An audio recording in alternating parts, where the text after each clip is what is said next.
Coach, it's felt like you guys picked up right where you left off last year with a whole lot of new faces on offense. How were you able to get going as fast as you did this year? Well, we were really happy with that part of it, that the guys, the second day in the Carrier Dome was a game. We're obviously excited to be in our first game, and I thought we hit the ground running. And a lot of guys that we haven't had on the field before were out there. I thought they felt pretty comfortable, and were able to put up some points on the scoreboard and keep Siena's end of the scoreboard down, which was good. Do you know what to expect from this Albany team with finally the Thompsons gone? How different might it be from them this year? Well, yeah, I think anytime you take a player like Lyle Thompson out of the mix, and he probably had the ball 70% of the time on their offense. So right now, we really, we haven't seen them play this year. We haven't seen them play without Lyle a year ago. They do have a number of players returning, especially at the offensive end of the field.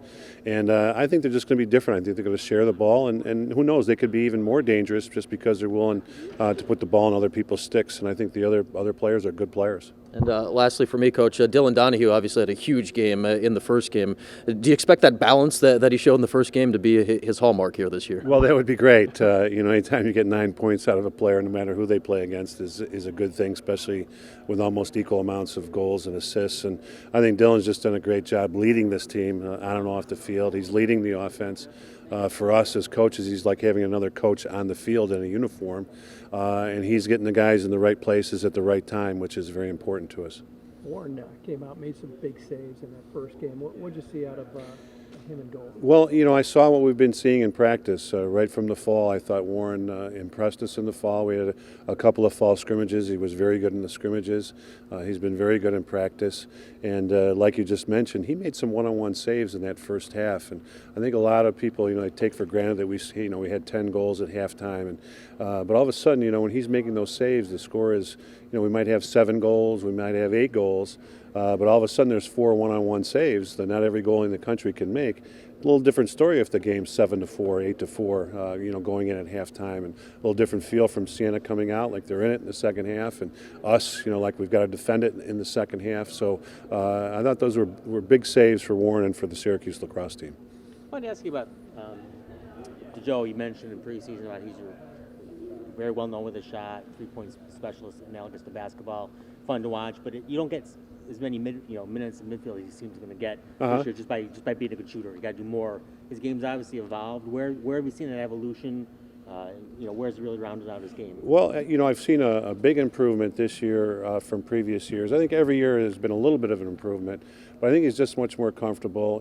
Being his senior year, I think he feels, that he wants to make something happen here. He does have a dangerous shot, but he's been dodging better. He runs the offense better than he did a year ago, and I think hopefully his senior year, things are kicking in at just the right time. And Thorpe obviously was the first, attacker or fourth attacker after the first line. Redshirt freshman, that's a great role to have. He's right up there. Just your thoughts about how his game has developed and what puts him up so high in the attack like that? Well, he had a year to redshirt with us, as you've mentioned, so he's gotten a chance to, figure out what the offense is about, to clears, rides, man-ups. He's the next player to go in, on man-up on that side of the field too. And he's a terrific finisher, and I think he just needs to get more comfortable running the offense. And as he does, you're going to see him out there for more and more minutes. Really? What have you noticed about Sergio, heading into this season, obviously stepping up as a start? Really has. I've always talked about Dylan Donahue being the hardest worker on the team, and Sergio's right behind him. You never have to ask him to do more as far as conditioning or getting in the weight room. He works extremely hard on his own, and I think that's why you've seen the improvement that he's made. He's getting more of an opportunity this year with last year's graduation. He's an excellent athlete. He has great speed. He's got a great first step. He's shooting the ball on the run with both hands, understanding the offense, and that's the reason you see him starting right now.